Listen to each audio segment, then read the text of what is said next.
বাংলাদেশের এখন যে পরিস্থিতি তাতে প্রকৃতি এবং ধর্মের নিয়মেই পুড়ে খাক হয়ে যাবে দেশটা।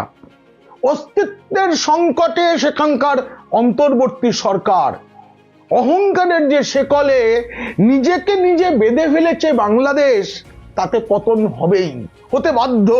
নির্বাচন পর্যন্ত অপেক্ষার সময়ও হয়তো থাকবে না। যে ভারতের কৃপা ছাড়া বাংলাদেশ স্বাধীনতাটা পেত না, সেই ভারতের প্রতি ঘৃণা ছড়াতে গিয়ে নিজের আগুনে নিজে পুড়ে যেতে বসেছে বাংলাদেশ। তার উপরে ভারত যে অবস্থান নিতে চলেছে, তাতে গোটা দেশটার অস্তিত্বই এবার সংকটে। এক এক করে বলবো কি পরিণতি হতে চলেছে বাংলাদেশের। আর সেই আলোচনা যদি ভালো লাগে অবশ্যই সাবস্ক্রাইব করবেন।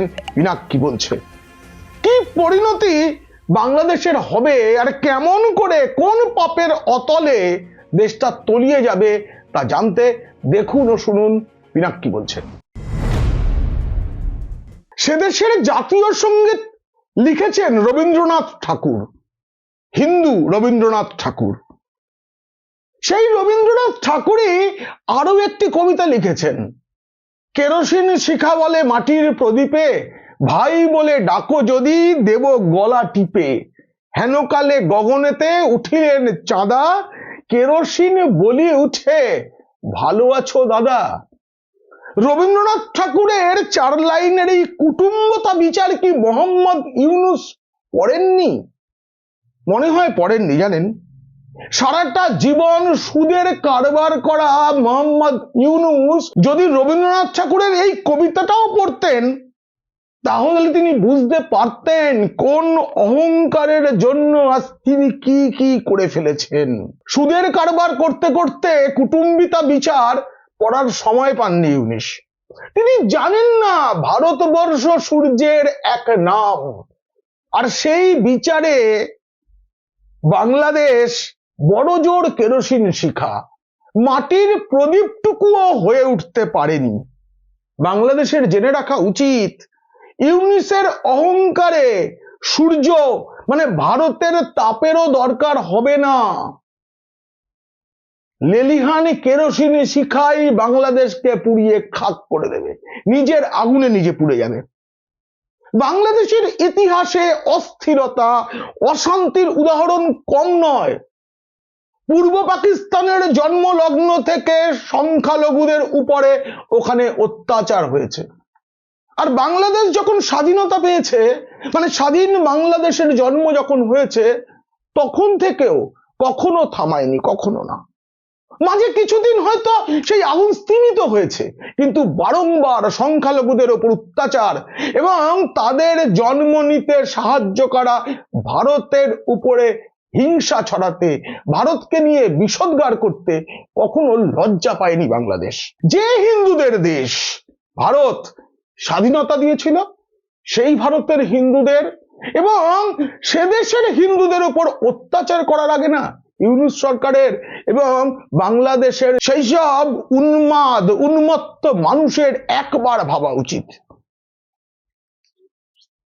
পশ্চিম পাকিস্তানের থেকে নিস্তার পেতে চেয়েছিল, আজ বাংলাদেশ আবার পাকিস্তান হয়ে উঠেছে, জেগে উঠেছে সেখানকার সেই পুরনো অভ্যাস, আর তাতেই পড়ে যাবে দেশটা। বাংলাদেশি মিয়াদের বলছি, আমাকে বা ভারতকে গাল দিয়ে কোনো লাভ হবে না। আত্মসংবরণ করুন, আয়নার সামনে গিয়ে দাঁড়ান। তবে তার আগে একটা কথা, আপনাদের জন্য আমি যে প্রতিবেদন বানাই তাতে অনেক সময় এবং পরিশ্রম দিতে হয়। যদি আপনারা ভালোবেসে আমাকে সুপার থ্যাঙ্কসের মাধ্যমে টাকা পাঠান, তাহলে আরো ভালো ভালো ভিডিও বানানোর উৎসাহ পাবো আমি। দেখবেন ভিডিওর নিচে যেখানে সাবস্ক্রাইবার বাটন থাকে, তার পাশেই থ্যাঙ্কস বাটন আছে। এই থ্যাঙ্কস বাটনে ক্লিক করে আমাকে ভালোবেসে যার যেমন সামর্থ্য তেমন টাকার সুপার থ্যাঙ্কস পাঠাতে পারেন। এটা মানতেই হবে, অতীতে সে দেশে যা যা ঘটেছে সেসব কিছুকে পিছনে ফেলে দিয়েছে এই বর্তমান পরিস্থিতির নোংরামো। উগ্র ধর্মান্ধ হিংসার শিকার হয়েছেন ময়মনসিংহের দীপুচন্দ্র দাস। পাল্লা দিয়ে চলছে ভারত বিদ্বেষের অন্ধতা। হ্যাঁ, এটা অন্ধতা। যেভাবে দীপুচন্দ্র দাসকে ধর্ম অবমাননা, ইসলাম ধর্ম অবমাননার মিথ্যা অভিযোগে, একজন হিন্দু বলেই তাকে মারা হয়েছে, কিন্তু মিথ্যা অভিযোগ তোলা হয়েছে।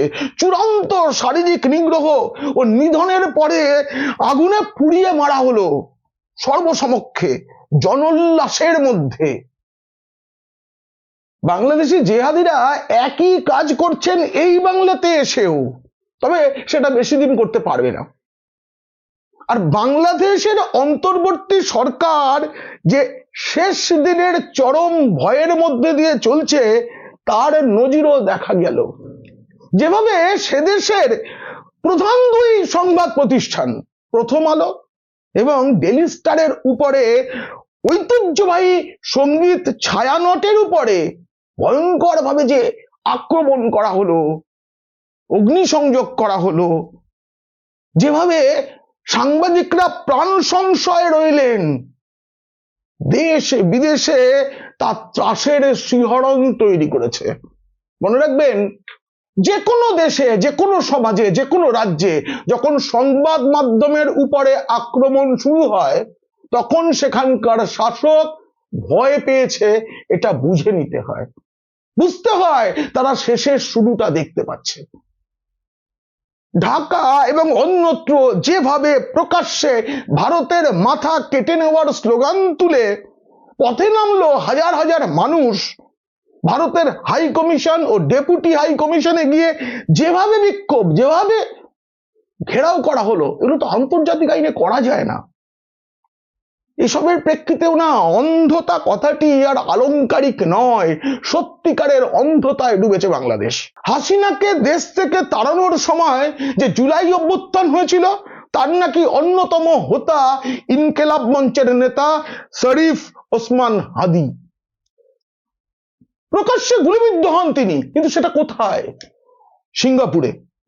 তারপরে তার মৃত্যুর পরে সেই বিচার হওয়া উচিত, কে মেরেছে হাদিকে খুঁজে বের করা উচিত, কিন্তু সেই খুনি ভারতে পালিয়ে এসেছে এই অভিযোগটা শুধু তুলে, কোনো প্রমাণ ছাড়াই, যেভাবে ভারতের হাত আছে, একটা অতি সরল স্লোগান তোলা হয়েছে, একটা প্রতিবেশী দেশের বিরুদ্ধে যেভাবে হিংসাত্মক কাজকর্ম করা হচ্ছে, সাধারণ মানুষকে তাতিয়ে তোলা হচ্ছে, অবারিত ধ্বংসকাণ্ড ও প্রশ্রয় প্ররোচনা, ভারতের প্রতি ক্রোধন্যতায় বাংলাদেশের নাগরিক সংখ্যালঘু হিন্দু মানুষদের ওপর অত্যাচার করা হচ্ছে।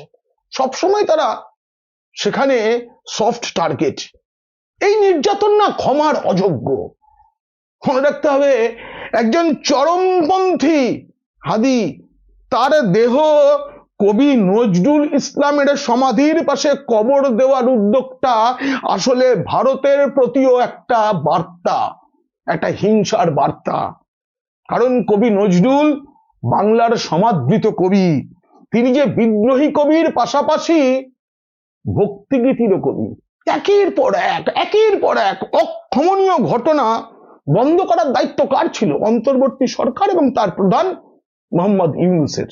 কিন্তু তিনি একবারে নিষ্ক্রিয়তায় চুপ করে বসে বসে সবকিছু দেখছেন আর দেখছেন। তিনি নিজেই আসলে চেয়ে দেখছেন তার দেশটা কোন অতলে চলে যাচ্ছে, কত অতলে ডুবতে পারে বাংলাদেশ, সেটা ইউনূস বসে বসে দেখছেন। আর লোক দেখানো রুটিন কিছু ওই বার্তা দিচ্ছেন, কিন্তু হিংসা সামলাতে কিছু করেছেন কি? তিনি তো পারতেন সংবাদ মাধ্যমের উপরে আক্রমণ বা ছায়ানটের মতো ঐতিহ্যবাহী সেখানে ভাঙচুরটা যাতে না হয় সেটা তো রুখে দিতে পারতেন।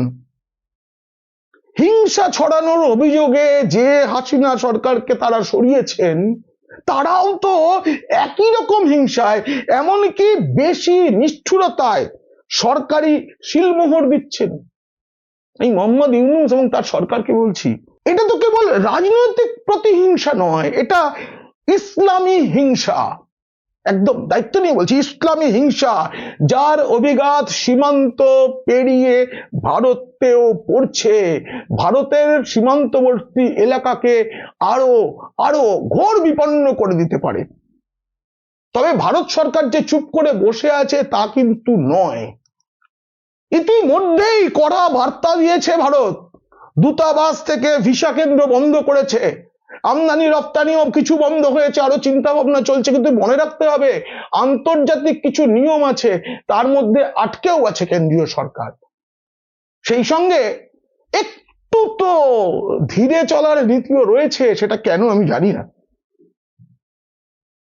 তবে ভারত সরকার নাকি এমন কিছুও করছে যে আমরা দেখতে পাচ্ছি না, প্রকাশ্যে সেটা বলা যায় না। সেই ইঙ্গিতটা কলকাতায় এসে দিয়ে গেলেন আরএসএস প্রধান। রবিবার তিনি কলকাতায় এসেছিলেন, সরসংঘ চালক মোহন ভাগবত যে অনুষ্ঠানে উপস্থিত ছিলেন সেখানে আমি হাজির ছিলাম। সারাক্ষণ সারা দিনের অনুষ্ঠানের শেষে তিনি যখন প্রশ্নোত্তর পর্বে এই প্রশ্নটা যখন অনেকের মুখ থেকে ওঠে, তখন তিনি বলেন, স্বীকার করেন প্রতিবেশী দেশের পরিস্থিতি প্রভাব এখানে পড়ছে, এটাই স্বাভাবিক।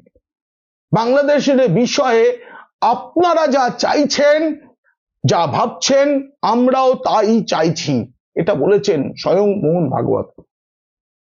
তারপরে তিনি সরকারের প্রসঙ্গ এসেছেন, বলেছেন কিন্তু ভারতের এতে কিছু করার আছে কিনা সে বিষয়ে ভারত সরকারকেই সিদ্ধান্ত নিতে হবে। এখানেও না থেমে ভাগবত বলেছেন, আমরা চাই সরকার কিছু করুক।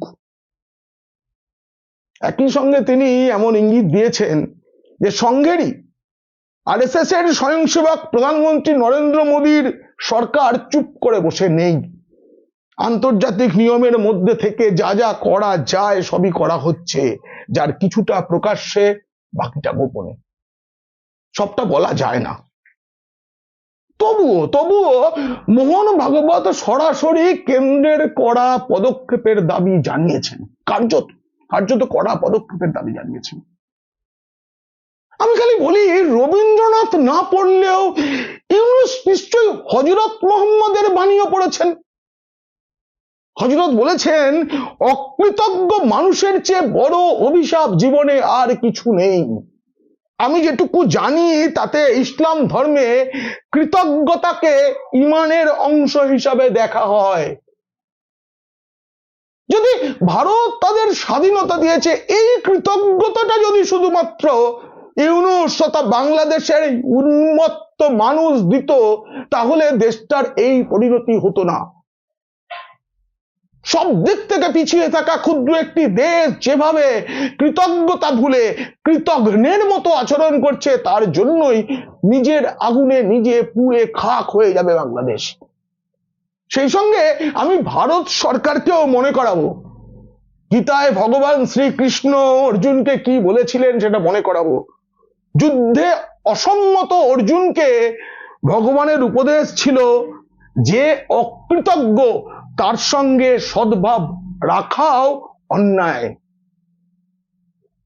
আশা করি খুব তাড়াতাড়ি কেন্দ্রীয় সরকার কঠোর পদক্ষেপ করবে, কারণ বাংলাদেশের যা অবস্থা এসআইআর পর্বে এবং পশ্চিমবঙ্গের যে রাজনৈতিক ছবি, যেখানে বাবরি মসজিদ তৈরি হওয়ার হুঁশিয়ারি দিচ্ছেন হুমায়ুন কবির, অন্যদিকে মমতা বন্দ্যোপাধ্যায় মুসলিম ভোট চলে গেল ভেবে যেভাবে নতুন করে মুসলিম তোষণের জন্য নতুন কিছু ভাবছেন, যেটা গোলমালও হতে পারে বলে আশঙ্কা আমার, তাতে ভারত সরকারের পদক্ষেপ করা উচিত। এই প্রতিবেদন সম্পর্কে আপনার মতামত অবশ্যই কমেন্ট করে জানাবেন। ভালো লাগলে বন্ধুদের, খারাপ লাগলে শত্রুদের শেয়ার করবেন। আপনারা ভালো থাকবেন, সতর্কও থাকবেন।